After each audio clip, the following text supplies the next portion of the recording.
Actually, it's bi. No, I will be the last to know.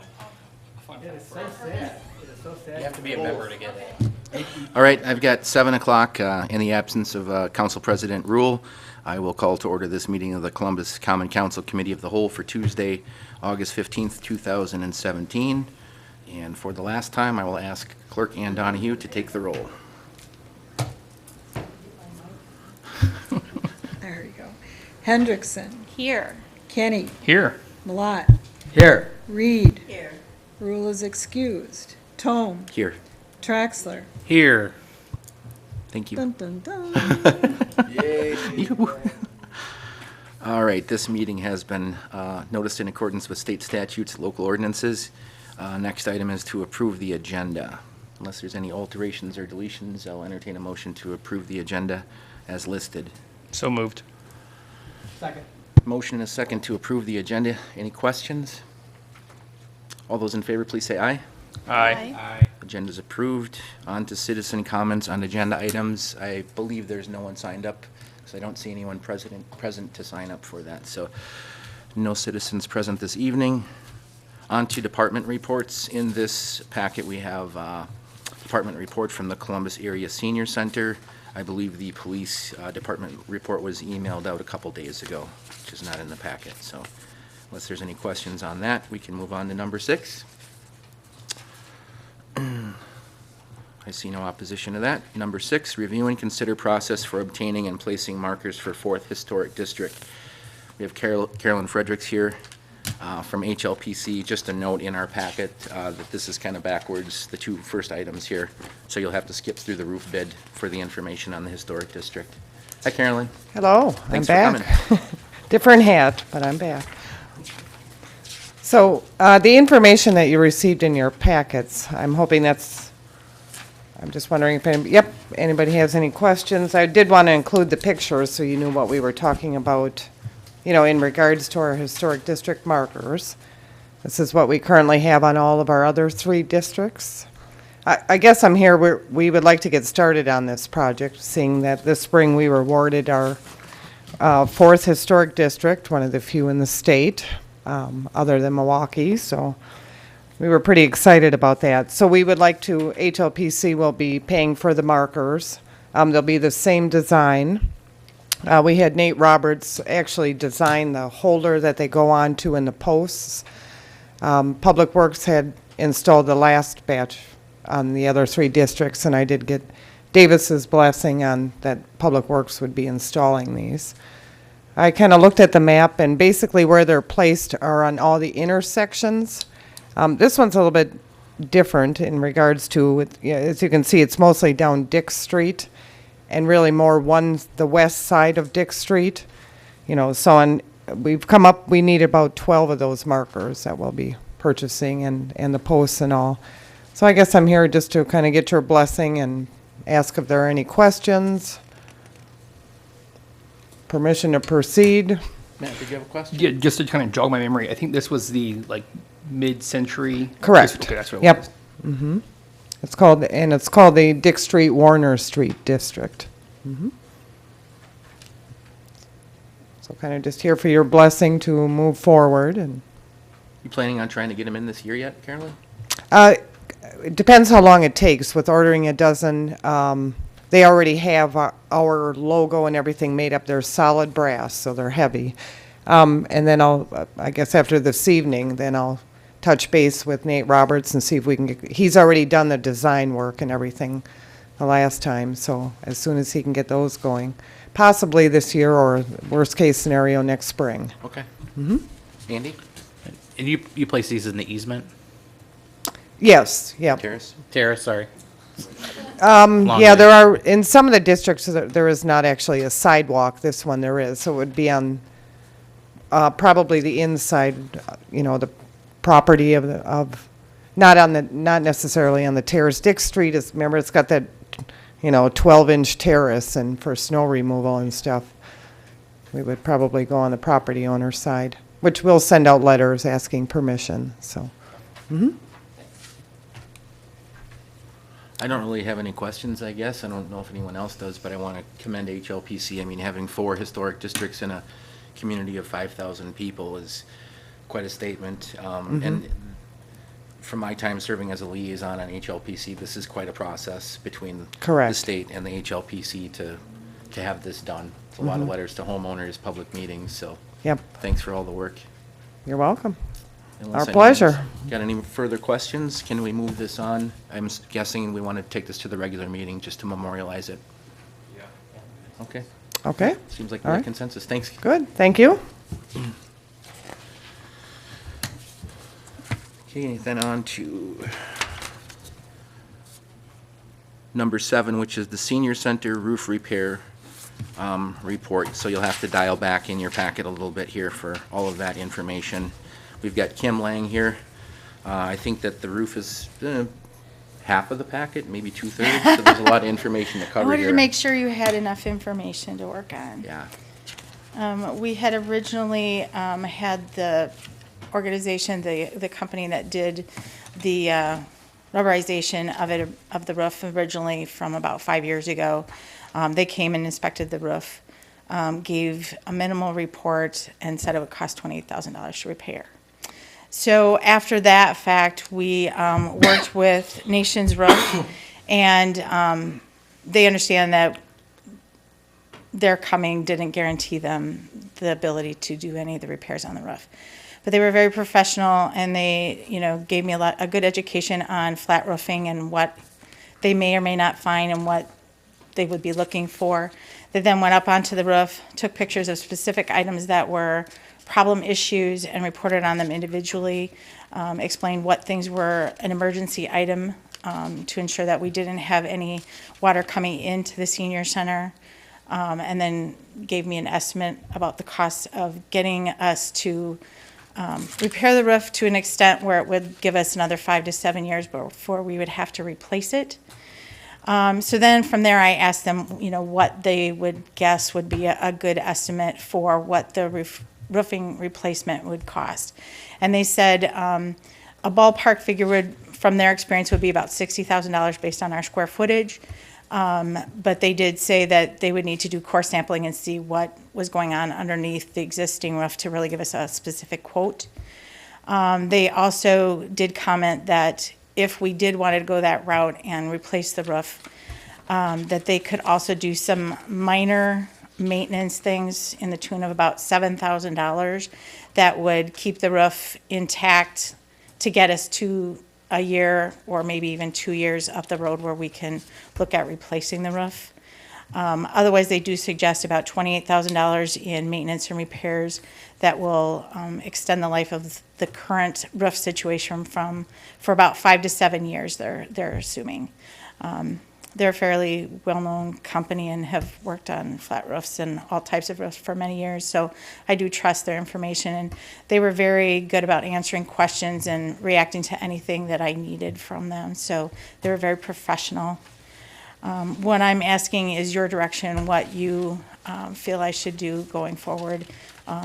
Either proceed with the $28,000 repairs that will give us another 5 to 7 years, or possibly then instead doing the $6 or $7 worth of maintenance that'll just be a stopgap until we can get to the point of actually replacing the roof. Andy? I would be of the opinion that we should look closer at maybe going forward with getting an accurate quote on what it would to replace the roof.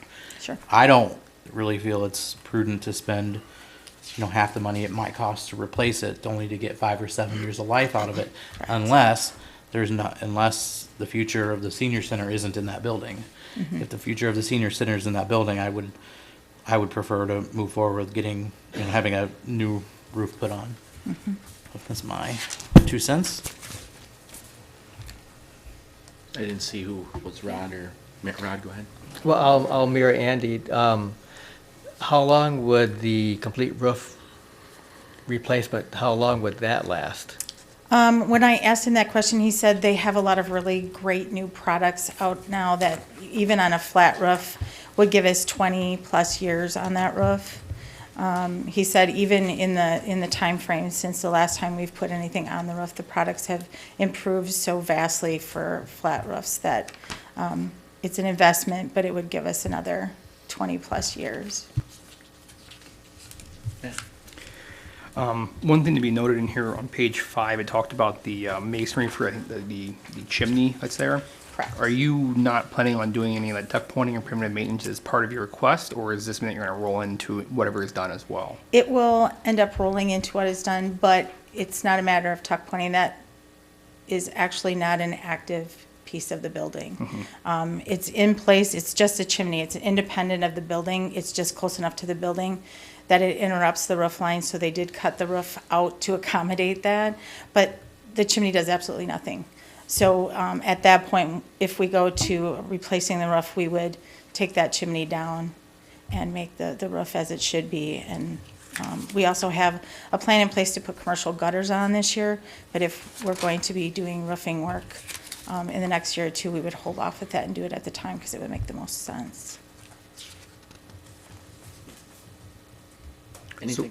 Oh, sorry. So would you, if we went with one of the maintenance options, the other two options for the 5 to 7 and just the emergency, would you leave that chimney as is for right now, or would you also try to do something I to think it would make the most sense because otherwise then we'd have to do some additional repairs Yeah. that would be a bit fruitless because we need to replace the whole thing at some point Because anyway. as far as I understand from Nation's Roof, they expressed concern, but they didn't think that it was leading to any of the issues Right. that were actually part of the reason Right. why for all this was done. Right. Some of the repairs that had been done about 2 years ago addressed the issue. There was, because of the way it's cut into the roof, when it rained, the water was leaking back in underneath the roof into the senior center and was causing leakage into the walls. So at that time, there was some sealant put on around it, and that seems to be holding pretty well. So there's no immediate need to get rid of that, except if we do a roof, it just makes sense to get rid of that obstacle altogether.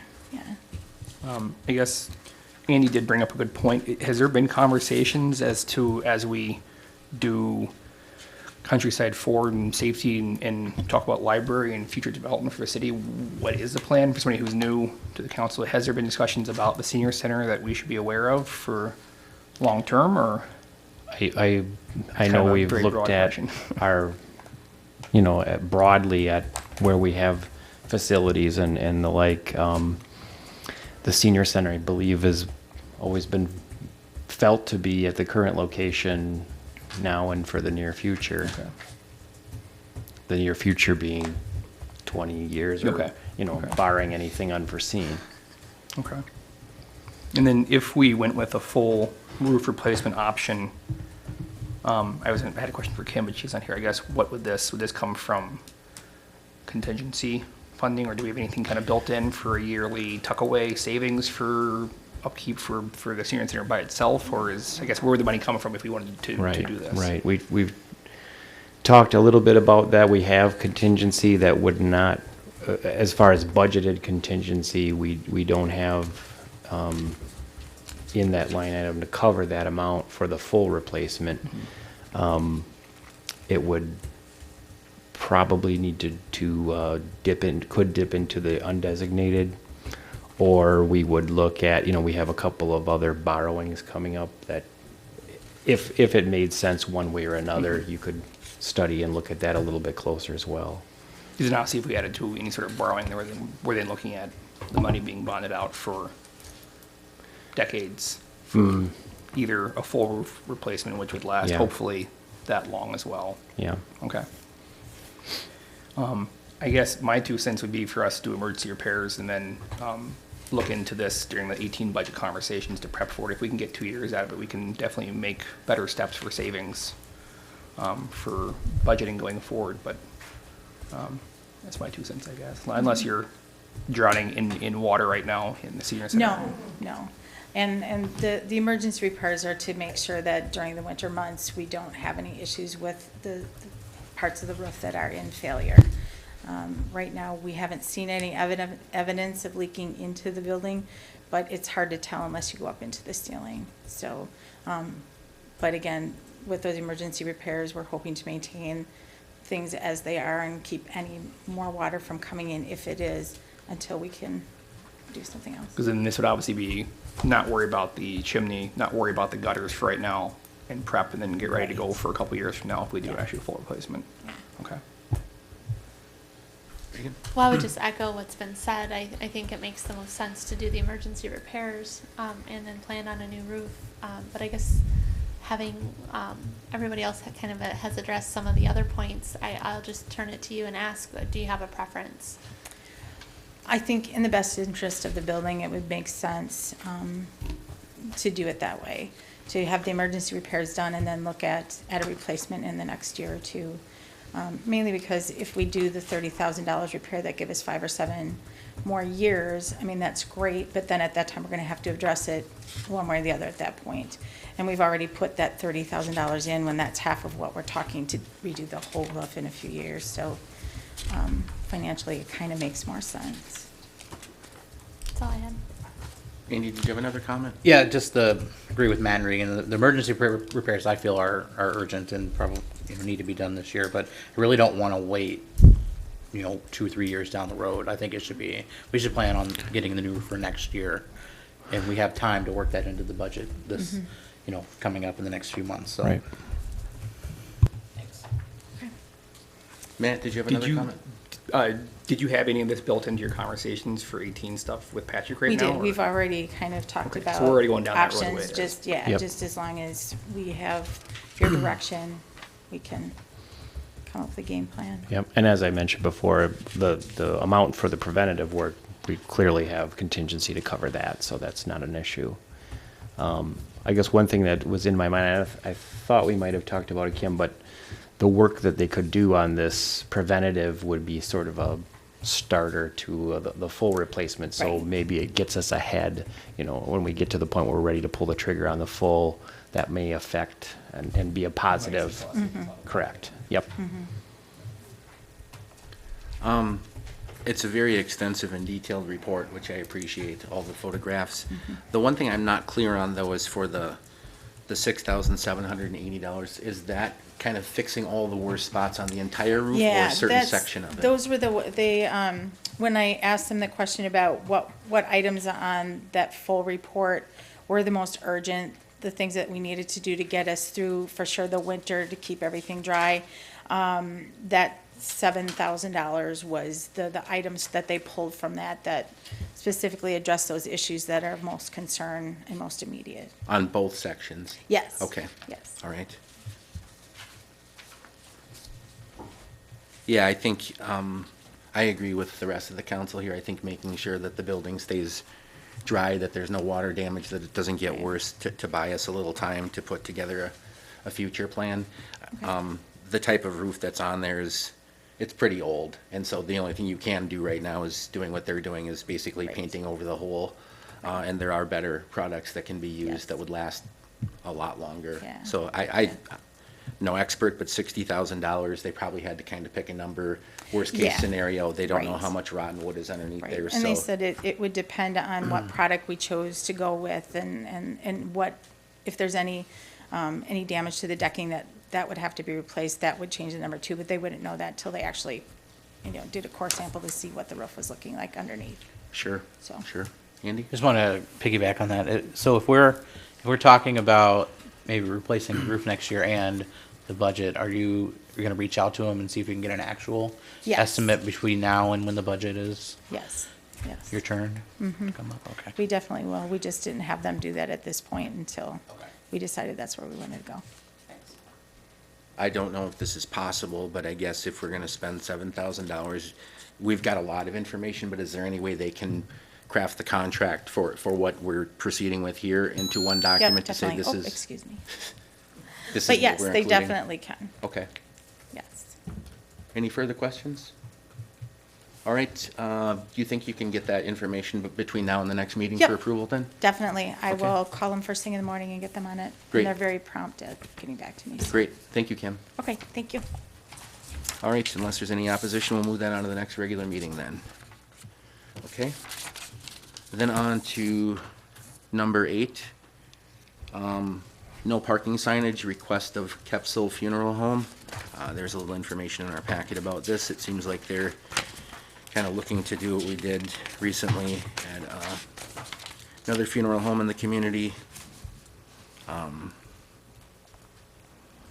Patrick, I assume that you were contacted? Yeah, right. I was contacted directly by Mr. Kepsel and just explained when they do have funeral processions, it becomes a challenge for their vehicles to get out when they need to. So seeing what we had done with the Jensen funeral home, that he would like to know if he could have a similar arrangement.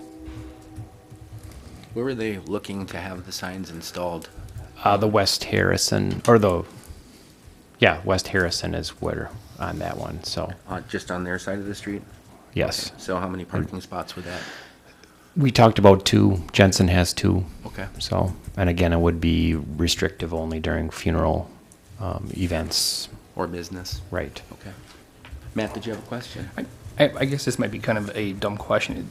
So the way I read the no parking assignments out there right now is no parking except for funeral events. So there's no parking allowed at all, except for when there's a funeral happening, correct?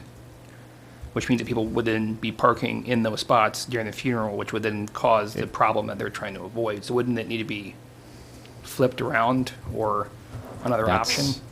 Well, that's the signage that we have for Jensen, and Yeah. that's how it works for theirs. And that's what Mr. Kepsel had asked for, so. Okay. Because as far as I read, kind of like, your summary of what he's looking for is that, and looking at that street, is it looks like there's parking kind of back and forth on that street, and they probably pull out of their driveway to head west, and they can't make the turn with the hearse and all the cars, that if having one side blocked off during the funeral times would be what they need to make that turn, and I guess this kind of I is see the what you're opposite of that, I saying, guess. yeah, I don't know. right. Yeah, I think what they would do is, as the funeral home, they probably control their, the people that are there, and, don't park there, we need that open.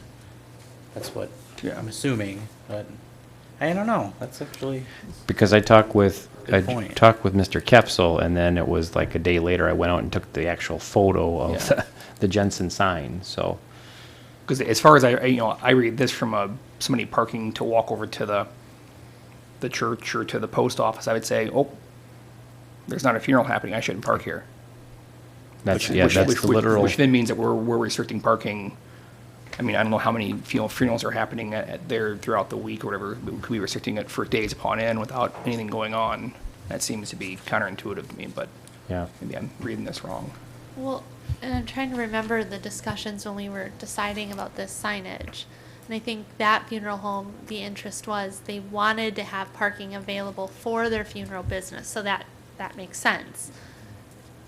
So I guess this is a good point of clarification, Patrick, to figure out what is it they're trying to achieve, because this sign may be the opposite. It Yeah. almost seems like they need temporary signs that they put out to then Right. block off those spots in preparation for, so that they can make their turn out of their driveway. Right, I and guess would- I think that brings up a second issue, is if Mhm. indeed the sign needs to say something different. From the city perspective, how do we approach permanent signs that say different things for different businesses? And are we changing code to reflect different parking stuff? Because this does not fall into our downtown parking area. This is right outside of it. Right, it would be away from the district, Yeah. Yeah. for block district. Matt, your point is that we're restricting parking all the time instead of just during the event, and that, I guess, you could legally park there even if you're not part of the funeral. Yeah, because it sounds like Mr. Kopsel wants to have these signs put up to help get him in and out, or anybody in and out of the funeral driveway heading west on Harrison. But if the need is to have a one side of the street not blocked off with parked cars, this makes it seem like that it's always open with nobody parking until there's actually a funeral, and then people could park on those stalls, which would do the exact opposite of what he's intending to do. So I think that this sign would not be the sign that he would be looking for parking on West Harris in that section. Yeah. I think either it's a different parking sign, or there's just that stretch on one side of the road between the church driveway or between their driveway and the residence where you just put no parking and paint, put up a no parking sign or paint the curb yellow and lose a spot or two to get them out and swinging out, but unless I'm missing something, I guess, from what they need, and I was think hoping they'd be here. I kind of tried to make that point when we were dealing with this the last time, but I could never really formulate what the appropriate language was other than restricting the parking, but it was the same issue. And I thought we had talked once about temporary signs, but ultimately this is what ended up happening. But I get your point, is that I understand their issue, but otherwise you're restricting parking 24 hours a day, 7 days a week, all year long, unless they need that parking. Which it sounded like the other funeral home wanted to have parking there specifically so that it's available for when they have a funeral, and then it was, Because they don't have a lot of parking. because they don't have a lot of parking. Yeah. I don't know. It's clearly, we'll need to revisit this How do with you- yeah. Mr. Kepsel, who's, Find a sample sign somewhere? his comments versus the actual signage that he referenced are I guess just maybe melding, clarify so, with kind yeah. of what the intent is versus if this is for sure what he wants. And but- I don't blame him. I think if this is what we've set as a standard for signage, Yeah. he's gonna look at that and say, okay, that'll work for me too. But maybe there are other signs that would work better for the situation. Anybody else? Do you wanna kind of Yeah, just, and bring it back at the committee of the whole and see Yeah. how we proceed? yeah, I can certainly do that. All right, appreciate that. All right, unless there's anything further, then we will move on to number 9, which is the garbage and recycling carts to select size, determine frequency of recycling pickup. We don't really have any, oh yeah, we do. Greg was here from the county at the last meeting and brought some automated carts in for samples. I think he was going to try to bring some more in as well. It seemed like we had some consensus at the last meeting that we need to have a starting point if we're going to implement this fall. Kind of a one-size-fits-all, and then continue to refine it after implementation, let people know how to contact us. But I thought I heard that we were going to at least start off with the 2 larger carts, the 96-gallon carts, and then start building a list of people that wanted the smaller carts. And I thought I heard consensus that we wanted to move forward with the weekly recycling instead of the bi-weekly.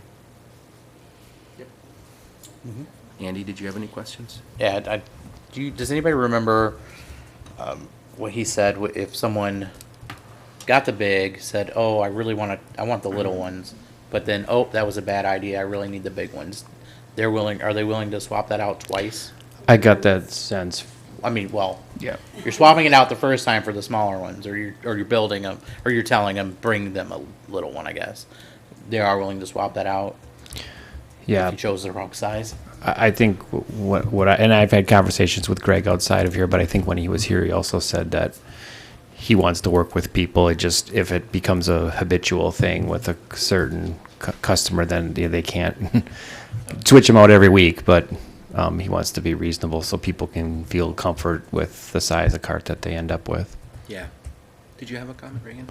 That Okay. was my recollection based on what's said. so. Yeah, I mean, I guess our policy or our contract says one thing, but Greg seems that he wants to be flexible and make sure that he's working with us, and I guess I haven't seen anything about that up to this point, so. Yeah, it's the transition period. I mean, maybe the policy becomes more solidified once we're up and going and people, are used to the program. Yeah. One question, I guess, that we didn't bring up while Greg was here, and I know we had a lot of discussion when we had all the vendors in here to get the contract, was the concern about going to the large automated carts and having maybe senior citizens or someone who couldn't navigate the cart. Are they going to provide that service that they will get out of their truck and pull the carts from a certain area? Do you know? Yeah, Or do we need I to- remember other vendors offering that, but I don't remember that from Greg, so I'll need to double check with him on that. And that point can be conveyed as we educate the public. We've got carts over at the senior center already, example carts, so Okay. I've had some calls on that and some conversations, so. But that's a good point, Michael. Yeah. I just know that was a part of the conversation, and we just didn't bring it up when Greg was here last time, just for clarification. So if there are people that are concerned about wheeling those big carts around, that they've got some assistance if they need it, so. Any other questions here? Matt? Patrick, you said that we have carts right now over at the Senior Citizen Center, just, I'm assuming a pair. Right, there's a 196 gallon and 164 gallon I to guess- show the difference. Is it possible to ask if we can get a couple more and just try to get some in City Hall? And We have Scatter made that more. request. Greg is, he said they'll be here, any time now. We've got some set for here, some for outside, the public safety building outside, and then DPW. So Perfect, yeah, we'll I- point that out to folks to say, walk around and have a look. I just make sure that we're really hitting this hard and public, the optics on this, make sure it's very clear what's going on so we don't get ambushed in October. Right. Trina? Oh, just tiny question. Had we decided to have them be different colors? I don't think we get this decision. I think that they did the blue for the recycling and then the gray was the garbage one. Okay. But they would both be labeled appropriately. Yep. But they're not going to be the same identical cart. They will be different, so. Oh, I thought we did. I was gonna say we No. should do red and white. Let's not encourage that, Paul. Reagan, did you have a question? Okay, all right. I guess the only other thing I wanted to discuss just briefly during this is if we're going in this direction, I know Patrick already put something in the paper last week about this. We've got the carts around, but what else do we feel like we're going to be doing to inform the public and engage them? Couple of things. I'm working with DPW and Columbia County on a pamphlet to be tucked into the utility bills. And what we've got there, we've got photos of carts, we've got graphics of where carts could be placed, and then a Q&A sort of thing, typical questions and answers to those things, and contact information with questions. Also, we are working to set a meeting an evening meeting in September. I figure probably at the senior center. Anybody wants to come in, take a look at the carts and ask their questions and talk about the rollout, the transition. I think that's probably going to be a big question too, is, how is it? Are they going to come just drop them off or those kind of things? So we can have Greg there to help inform those who have questions about the process. Okay. Getting a stuffer in the utility bill is no easy task, so congratulations on that. Yeah. But then, you're hitting a pretty, you're hitting every doorstep. So. Yeah, we know some people. Got connections. Andy, did you have a? Yeah, when would residents have an opportunity to choose their dumpster or their bin size? I would have to defer that to Greg. If Like it's after, do you think it'd be after initial rollout? that's Or was pretty at the clear. September meeting, it seems like a good opportunity if someone says they want a smaller cart. I mean, I could certainly talk to Greg about that, but I thought he was pretty strong on the thought that if we get everybody their carts out and then work on our list on who's going to be changing out, it helps with their efficiency and their Okay. experience in other communities. But Okay. in a forum like that, I don't know if it's something that they can manage or not. So Well, I'll leave it up to them. They're the experts, so. Matt? I guess just to kind of add to that list, or social media outreach as well. oh, absolutely, Okay. yeah, that's also part of it. Make sure we're hitting I it. was just- Website, we've got right on the front page of the website information too. I'm sorry, Reagan. That's okay. I was just gonna say, I think the other issue about choosing the smaller size early was they can order all of what they need in the larger size to get us up and going. And then there's a longer lead time to get more of the smaller carts, just to add to that conversation. I think there was logical reasoning behind doing it that way. He was ordering like a couple percent, Right. like number-wise for the smaller cards. So it sounded like they would do everything in one big push for the big ones. Yeah. Maybe part of the reasoning for that, if they've done this in other communities too, is if you give everybody the same cart, and people are able to use it right away, they may realize, hey, I'm good with the big one, as opposed to changing their mind 3 times, give them something, and if they truly don't like it, then we'll replace it, but it may prevent having to change that cart out 4 times instead of just once or twice. So. All right, any other questions on this? Do we need to bring this forward to the next, or this is just a? I don't see the need. I think those questions are clear, and we have a contract with the vendor that can do as we direct, so. Okay. I guess just keep us posted as you proceed on and putting information out, and if we are gonna schedule a evening meeting at the senior center, it would probably be good for us to show up there, Yeah. to hear concerns from constituents. Matt? Could maybe get a copy of the pamphlet? Oh, yeah. When it comes in, gets basically stuffed in as part of our update too, so it goes on the record and whatnot. Yep. Okay. For sure. So then just to be sure, we're all agreeing that we're starting with the larger cart, and that we are doing the weekly recycling pickup. That's the direction Yeah. giving bread. Okay, thank you. All right, let's move on to number 10 then, which is the facility agreement between the city and Columbus School District. Patrick has an update for us. Yes, in the packet, there's a memo that I drafted for you. And I mentioned in there that I'd hoped that there could have been a little bit more work between the school and myself on a final draft, but that just hasn't happened yet. But I thought it was important to put on the agenda just to give you an update. I had drafted an amendment with the changes that that Amy Jo inputted in Davis and the mayor about things that we thought were important following meetings with the superintendent Duman. And so Annette did contact me, say that she had received it. It just, I think with our schedules, we haven't been able to have that that discussion about the draft. So I'm hoping then the next committee of the whole, we might have that for you so we can get that process finished up. Thanks for the update, Patrick. Any questions? Okay, we'll just wait for any updates, the next committee of the whole, hopefully. Thanks, Patrick. On to number 11 then, which is our standing agenda item, the James Street Reconstruction Project update. Just to kind of touch base on how things are going. Right. I think the thing that's the highlight right now is the crews are prepping for paving this week. We've been telling the public about this for a while, that another paving is coming, but in the overall scheme of it, it's pavement that wasn't supposed to happen until October. So I think that's a good thing.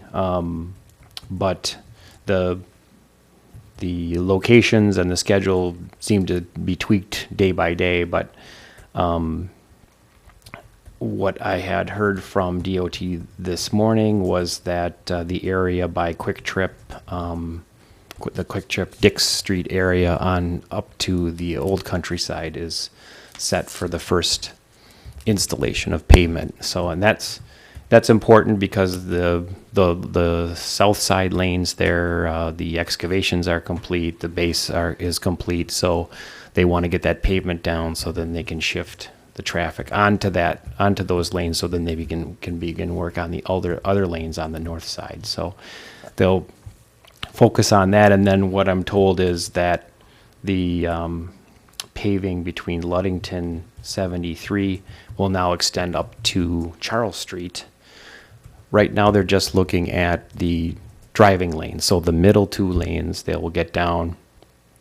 They had planned to do the whole thing, but then realized that the bump outs that are supposed to go in may present some challenges, so they're going to hold back on that. But the middle two lanes should be in.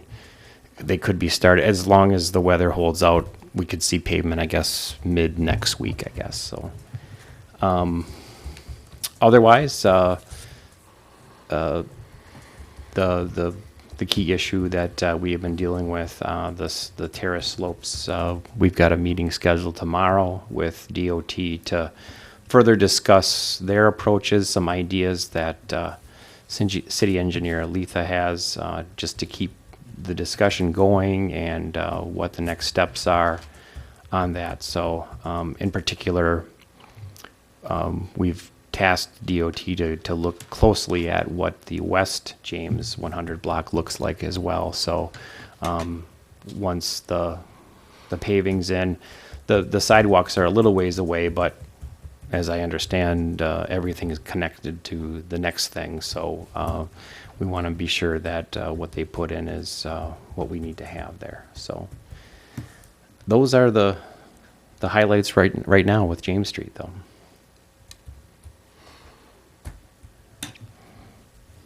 do think we're gonna be looking at maybe scheduling a meeting for the ad hoc tree committee, I guess, which we tried to do last week after the special meeting, but it ran a little late, so. Right, right. Hopefully in the next couple weeks, we can get together. That's what I had thought, yeah, that we can begin those discussions. Davis Clark, I felt, was a key to that, being an arborist. He's on vacation this week, but I'll get an email to those who had expressed interest in working on that. Any questions for Patrick on this? Seeing none? All right, thanks for the report, Patrick, the update. Okay, on to our last item, which is to consider trick-or-treating for 2017. I think this is kind of almost two items where we're talking about the policy the last couple years, or the not policy. I guess it's been an annual decision whether or not the city council wants to change the policy and do it one way, or we want to do an annual review of trick-or-treating. Rod? I think the Saturday's been working out fantastic, and I think we should probably make that an annual type thing and not have to worry about it every year.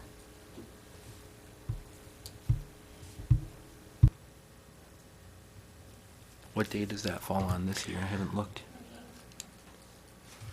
What day of the week? Yep. Tuesday, Wednesday next year, Thursday to next year. So the policy would dictate that it would be on the Saturday, The 28th. the 28th.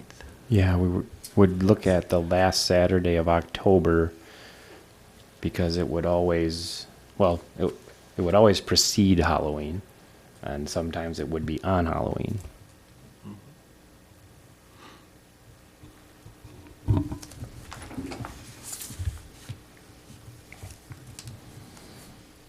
Reagan? Oh, I was just gonna say, I think having been through this last year, it was such a interesting discussion and it evoked a lot of comment both on the council and from citizens. I like the idea of having a set annual policy. I love the idea of the city saying we're gonna have our recreational plans happening on the last Saturday of the month. And I personally think the trick-or-treating could be set that way. However, just the feedback from last year, I feel like maybe Columbus wants the flexibility, and I know that your policy has that option written in for someone to bring a motion or bring the issue forward. So I guess I would just like to discuss that a little bit with council to say, do you think, you know, a set policy like this is something the city is ready for? Or, you know, do we enjoy having that discussion every year?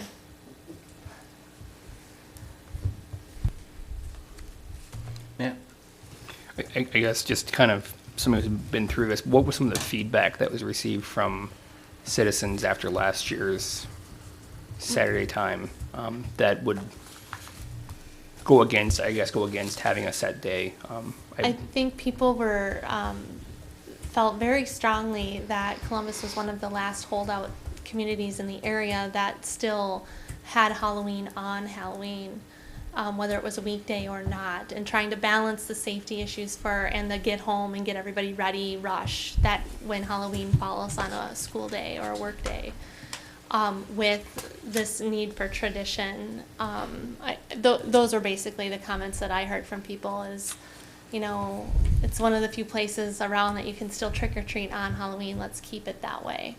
And there's something to be said for tradition, and we are in Columbus, so.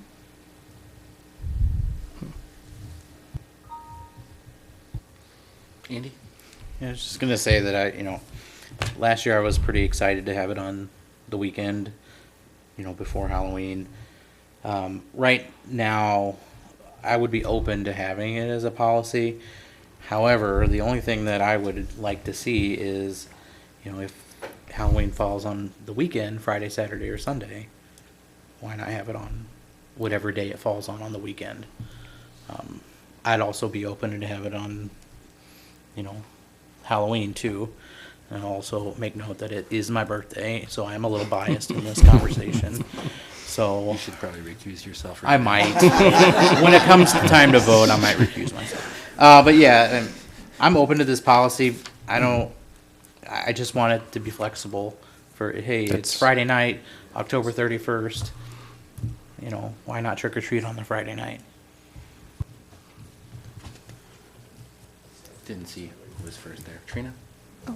I really like the idea of leaving it flexible. It's a little bit of extra work every year, but that way we can just see how things are looking, if there's any special reason we might want to have it on a different day of the weekend. I just like having that as an option. I guess one question, do we know what some of the surrounding communities have for their running policy for Halloween? I guess part of it being the fact that I know some people might live some prairie in Halloween on Saturday, and then the grandparents live in Columbus, and they might like having that flexibility of having either day. Do we know any of that information, or is that part of what you heard as part of the process, or do we not really, that's getting too much into a can of worms here, I guess, to care about? I honestly didn't really look. I think everybody's got their own traditions and their own rules.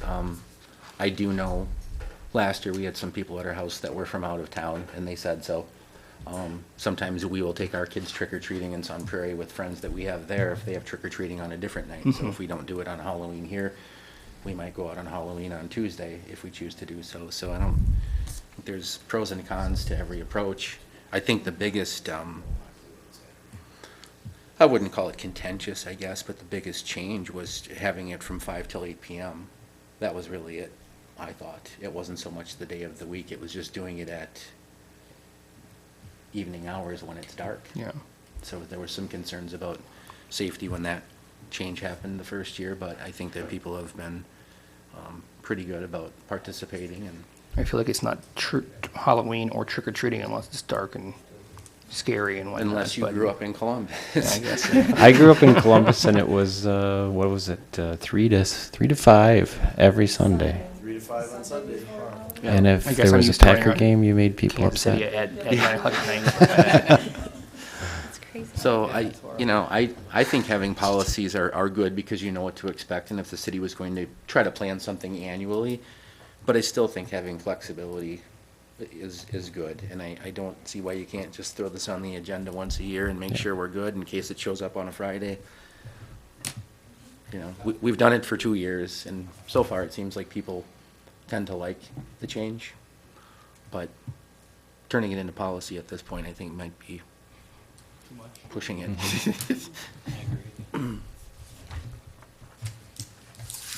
But we've got a sample policy for maybe next year. And, you know, it took me all of 5 minutes to put together, so it really, and that's, yeah, not a problem. And I appreciate you bringing the question forward for discussion. I think Yeah. that's good to have. Reagan?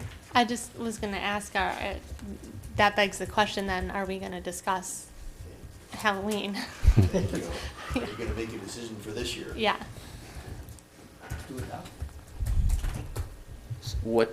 So I guess, do you want to continue the Saturday?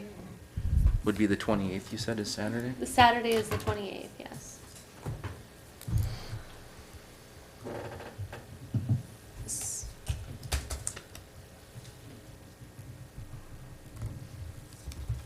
Do we have any opinions on that?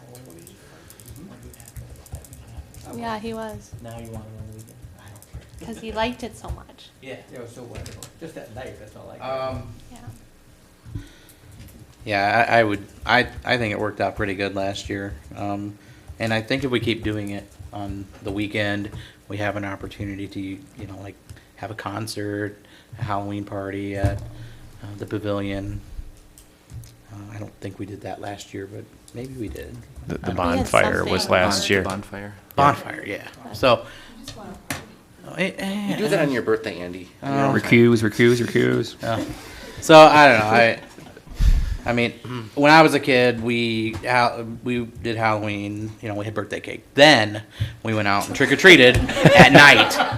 So I'm okay with it Recuse. either way, but I do like the weekend idea. It's a lot of still. sugar in one day, Andy. I know. Cake and candy.